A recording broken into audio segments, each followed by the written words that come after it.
నేను వైరల్ అయిన తర్వాత నా మొత్తం నా లైఫ్ మొత్తం అంటే యూట్యూబ్‌లోకొచ్చేసాను నేను. హ్మ్. యూట్యూబ్‌కొచ్చి నా లైఫ్ స్టైల్ మొత్తం అందులో పెట్టాల్సొచ్చింది. హ్మ్. హ్మ్. ఆ టైంలో ఏంటంటే ఏదో ఒక కంటెంట్ అనేది హ్మ్. ఒక వీడియో రూపంలో నేను మెసేజ్ ఇవ్వడం అనేది జరిగింది. సో, అదైతే కావాలని చేసింది కాదు. అంతే బాండింగ్ ఉండేది ఇద్దరి హ్మ్. హ్మ్. మధ్యన. హ్మ్. హ్మ్. సడెన్‌గా కొన్ని రీజన్స్ వల్ల విడిపోయాం. హ్మ్. ఎందుకు విడిపోవాల్సొచ్చిందంటే ఒకటి ఫ్యామిలీ యాక్సెప్టెన్సీ సరిగ్గా లేదు. హ్మ్. తనకి వాళ్ళ ఫ్యామిలీ. వాళ్ళ ఫ్యామిలీ హ్మ్. యాక్సెప్టెన్సీ హ్మ్. హ్మ్. అస్సలు లేదు. హ్మ్. ఇంకొకటి నేను ముందుగానే చెప్పాను. హ్మ్. నేను హ్మ్. ఎప్పుడైతే నేను మా అమ్మగారికి ఇల్లు కడతానో, సో, అప్పటి వరకు ఆగమనే చెప్పాను. హ్మ్. దాన్ నేను అప్పటి వరకు నేను కొంచెం కష్టపడాలి. హ్మ్. ఇప్పుడు నువ్వొచ్చావు గదా! అని నేను రాలేను. ఎందుకంటే హ్మ్. ఇట్లానే అవుతది. హ్మ్. ఆఫ్టర్ బ్రేకప్ అవును. అయిపోతది. సో, నేను మళ్ళీ నా పాస్ట్‌కెళ్ళలేను గాబట్టి హ్మ్. కొంచెం టైమ్ ఇవ్వు అని జెప్పాను. హ్మ్. ఆ అబ్బాయి అన్నీ ఓకే అన్నాడు. హ్మ్. హ్మ్. నేను కమ్యూనిటీ వర్క్స్ చేస్తానని చెప్పాను. ఇలా కమ్యూనిటీలో ఉంటాను కొన్నాళ్ళు. మనం సెటిల్ అయ్యే వరకు. దాని తర్వాత మా పెద్దవాళ్ళకి చెప్పి మనం హ్మ్. హ్యాపీగా మన లైఫ్ లీడ్ చేద్దాం. హ్మ్. నేను ఇల్లు కట్టుకోవాలి మా అమ్మగారు. హ్మ్. దాని తర్వాత నేను మ్యారేజ్ చేసుకున్నాం. హ్మ్. ఒక 1 ½ ఇయర్ బానే ఉన్నాం. హ్మ్. హ్మ్. హ్మ్.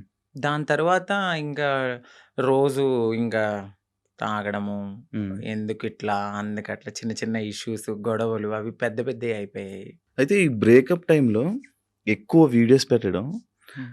అంకిత కావాలని చేస్తుందా? ఎందుకు అంత ఎమోషనల్ అయిపోతుంది? ఎందుకు సోషల్ మీడియాలో అంత ఏడుస్తూ వీడియోలు పెట్టాల్సిన అవసరం ఏంటి? అని క్వెషన్ చేసారా? మీ వరకొచ్చిందా? హ్మ్. వచ్చింది. ఆ! ఏమని మీకు మీ సమాధానం?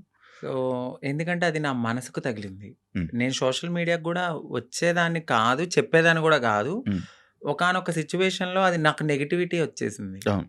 తినే ఏదో చేసింది. హ్మ్. తిన వల్లే బ్రేకప్ అయిందని హ్మ్. నెగటివిటీ వచ్చింది. హ్మ్.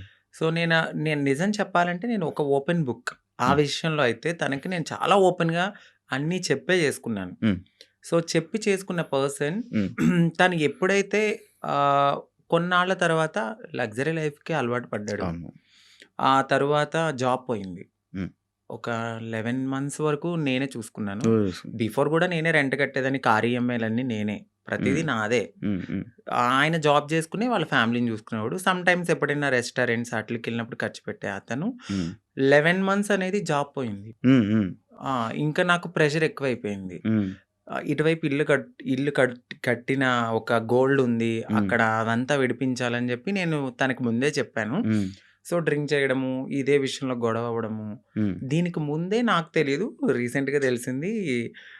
నన్ను మ్యారేజ్ చేసుకున్న 3 మంత్స్‌కే వేరే అమ్మాయిలతో గూడా ఉన్నారని చెప్పారు. హ్మ్. సో, ఆ రికార్డ్స్ కూడా నా దగ్గరున్నాయి. హ్మ్. బట్ నేను ఎందుకంటే అంతా అయిపోయిన తర్వాత మనకు అనవసరం అనిపిచ్చింది. హ్మ్. ఇవన్నిటిల్ని ఒక పక్కన పెడితే, నాకు ఒకానొక సిట్యుయేషన్‌లో హ్మ్. తను రెడ్ హ్యాండెడ్‌గా అంటే మా కమ్యూనిటీ వాళ్ళు ఎవరైతే ఉన్నారో వాళ్ళలో నా కోడల్ని నేనిలా వస్తున్నానని చెప్పడము, నేను తన్ని చేజ్ జేయడము, పట్టుకున్నాను. సో, పరిగెత్తేసాడు. ఇవన్నీ నేను చూసి నా మైండ్ అనేది ఒక్కసారిగా ఛీ! హ్మ్. మాకవసరం లేదు. ఈ కమ్యూనిటీలో ట్రాన్స్‌లోనే ఉండాలి. హ్మ్. మమ్మల్ని మేము ఎంత అందంగా మార్చుకున్నా హ్మ్. వాళ్ళు కొన్నాళ్ళే ఉంటారు. హ్మ్. హ్మ్. సో, వద్దు. సింగిల్‌గా ఉండడం బెటర్ అనిపిచ్చింది. హ్మ్. దాని తర్వాత నేను సోషల్ మీడియాలో నేనే పోస్ట్ పెట్టాను. హ్మ్. వద్దు. అంటే నన్ను కలవడానికి 2 టైమ్స్ అట్లా ప్రయత్నించారు. ప్రయత్నించాడు. హ్మ్. బట్ నాకు మనసుకి తగిలిందది. హ్మ్. ఎందుకంటే ప్రతిసారి నేను యాక్సెప్ట్ చేయడము, హ్మ్. ఇది మా ఇద్దరి మధ్యన జరగడము, వాళ్ళ ఫ్యామిలీకి చెప్పడము, మా ఫ్యామిలీకి చెప్పడము, మీ చావు మీరు చావండి అనడము, హ్మ్. ఇవన్నీ నేనింక తీసుకోలేకపోయాను. హ్మ్. హ్మ్. నేను మారింది నా కోసం, హ్మ్. నా సెల్ఫ్ నేను ఆనందంగా ఉండడానికి. హ్మ్. ఎందుకు దీంట్లోకి దూకానా? హ్మ్. ఇంకొకటి కమ్యూనిటీలో అందరికీ ఒక రోల్ మోడల్ అనుకున్నారు. హ్మ్. హ్మ్. ఇప్పుడున్న జనరేషన్‌లో ఇంత బాగా ఉంటున్నారా అని. హ్మ్. హ్మ్. సో, ఇప్పుడు గనక నేను బ్రేక్ చేస్తే హ్మ్. సొసైటీలో వీళ్ళంటూ సెట్ కారు, వీళ్ళకి పెళ్ళిళ్ళు సెట్ కావు అని అంటారని అంటారు. నాకు ముందే తెలుసు. అవును. అవును. దానికోసం కూడా నేను చాలా బాధపడుతూ అట్లానే ఉన్నాను. హ్మ్. ఇవన్నీ చూసిన తర్వాత నాకు నేనే ఇన్‌స్టాగ్రామ్‌లో విడిపోతున్నామని చెప్పాను. హ్మ్. హ్మ్. చెప్పిన తర్వాత అపోజిట్ పర్సన్ గూడా హ్మ్. ఎందుకు, ఏంటి అని క్వెషన్ జేయడానికి నన్ను ప్రయత్నించలేదు. హ్మ్. నేను వీడియోస్ డిలీట్ జేసేసాను. తను గూడా అప్పటికే వేరే అమ్మాయితో లవ్‌లో ఉన్నాడు. ఓకే. ఓకే. అలా బ్రేకప్ అయింది. సేమ్. అంటే నేను ఎన్ని సార్లు వద్దన్నా కావాలనుకున్న మనిషి హ్మ్. ఒక్కసారిగా నేను వద్దు అన్నప్పుడు ఎందుకు బ్రేకప్ చెప్తారు? హ్మ్. హ్మ్. ఒక 1½ ఇయర్‌లో చాలా గొడవలవుతాయి. ఇది అవును. మాకు అప్పుడు మేము విడిపోవడానికి కూడా చాలా చిన్న రీజనే. అవును. దానికి ముందు చాలా పెద్ద రీజన్స్ ఉన్నా మేము కలిసే ఉన్నాం. ఓకే. అప్పుడు కలవాలి అని ఒక పర్సన్ మన ముందు బతిమలాడిన మనిషి ఒక్కసారిగా ఎందుకు వదిలేసుకున్నాడు? బ్రేకప్ అంటే ఆ! వదిలేసారు డైరెక్ట్‌గా. దానికి తనకెక్కడో కనెక్ట్ అయ్యాడు. హ్మ్. హ్మ్. ఇక్కడ వదిలించుకోవాలనుకున్నారు. తను గూడా ఏం జేశారంటే, అక్కడ అమ్మాయిని కనెక్ట్ అవ్వడానికి హ్మ్. కమ్యూనిటీలో ఎవరితోనో రిలేషన్‌కి పరిగెత్తినట్టుగా నన్ను నమ్మించాడు. ఓకే. సో, అక్కడ నా మనసు బ్రేక్ అయిపోయింది. ఓకే. తర్వాత తెలిసింది. ఇలా జరిగాయి. హ్మ్. కాదు అప్పుడు మరి ఫేస్ మీద దెబ్బలు కొట్టడం అవన్నీ ఏవో ఉండేయి గదా! దెబ్బలుండే ఫేస్ మీద ఏవో దెబ్బలతో ఒక వీడియోస్ ఉండే. హ్మ్. అవేంటవి ఆయన కొట్టినవా? లేకపోతే ఏం జరిగిందది? ఆహ్, ఇక్కడ దెబ్బ తగిలింది. దెబ్బలు తగిలింది అంతా ఫేస్. సంథింగ్ ఆయనైతే కొట్టలేదండి. ఓకే. సో, అది అబద్ధము. ఇక్కడ దెబ్బ తగిలింది అనడానికి నేనప్పుడు ప్రతిసారి మన ఐబ్రోస్ చేయించుకోవడానికి స్క్రబ్బింగ్‌కి వెళ్ళేదాన్ని. ఆ టైంలో నాకది రిఫ్లెక్ట్ అయిందంతే. అచ్చా! ఈ ఫేస్ ఇంత ఇలాగ ఆ! అయిపోవడం లావయిపోయి. అందులో ఏడ్చి ఈ ఫుడ్ ఫుల్ లేదు. ఫుడ్ లేదు. కానీ అది కొట్టిన దెబ్బ కొట్టేసారేమో, ఆ! దానికి ఇది ఇబ్బంది అనుకున్నాను. పెట్టేసారేమో, అవును. ఇదయిపోయిందేమో అని అనుకునే లేదు లేదు. ఇలాగ. ఆయనేం కొట్టలేదు. మీకదే ఫస్ట్ లవ్వా? అంటే ఆ! అదే ఫస్ట్ లవ్ అనుకోవచ్చు. హ్మ్. హ్మ్. అదే ఫస్ట్ లవ్. అంటే బిఫోర్ ఒక లవ్ ఉండేది. హ్మ్. అది అక్కడ దాకా రాలేదు. అంటే ఇంకా ఇది లవ్ కామన్ అనిపించింది ఇంకా. కానీ పెళ్లి వరకు రావడం అనేది ఇదే. ఇదే ఫస్ట్ పెళ్లి వరకు. ఇప్పుడు ఇద్దరి అభిప్రాయాలు కలుస్తాయి. కలిసిన తర్వాత మాట్లాడుకుంటాం. మాట్లాడుకున్న తర్వాత కొన్ని రోజులు ట్రావెల్ అయ్యాక ఓకే. నీవు నాకు సెట్ అవ్వలేదు వదిలేసుకుందాం అనుకునేది ఒకలా ఉంటది. ఇటు పబ్లిక్ వచ్చేసి హ్మ్. మనము కామన్ అయిపోతాం వాళ్ళకి. అవును. రోజు ఆ! కనపడతాం. ఆ! ఒక్కసారిగా పర్సన్ పక్కన లేకపోయేసరికి ఎందుకు అని వాళ్ళు క్వెషన్ చేయడం అనేది రైటే ఉంటది. హ్మ్. సో, ఇక్కడ దాకా ఆ పర్సన్ అయితే ఉన్నారంతే. కాదు అదే ఇందాక నేను ఒక పాయింట్ అడిగాను. ఏదైతే అబ్బాయిల దగ్గర నుంచి మనకి పూర్తి ప్రేమ దొరకదని తెలుసు మీకు. తెలుసండి. డబ్బుల గురించి వస్తారని తెలుసు. అవును. కానీ ఎందుకు నమ్మి దగ్గరికి తీసుకొని మోసపోయి మళ్ళీ ఏడవడం? గొర్రె కసాయివాడిని ఎందుకు నమ్ముతుందంటే నేనేం క్వెషన్ చేయగలను. గడ్డి పెడతారు, తీసుకెళ్తారు, ఫుడ్ పెడతారు. తర్వాత వాళ్ళనే ఆ! చంపేస్తారు. ఏది గొర్రెని. ఆ! అలా అని చెప్పి ఆ గొర్రె ఎళ్ళకుండా ఉంటదా? ఆ! అయ్యో! ఫుడ్ ఎందుకు పెడుతున్నాడో, ప్రేమగా పెడుతున్నాడేమో తినడానికి వెళ్దాము. హ్మ్. దానికి తెలీదు. తర్వాత నేనే మీరు బలైపోతానండి. మమ్మల్ని తినడానికి. తినడానికి వచ్చారు. సో, మా లైఫ్‌లో గూడా అట్లనే జరుగుతది. హ్మ్. తెలుసు. హ్మ్. ఎందుకంటే తల్లిదండ్రుల ప్రేముండదు. హ్మ్.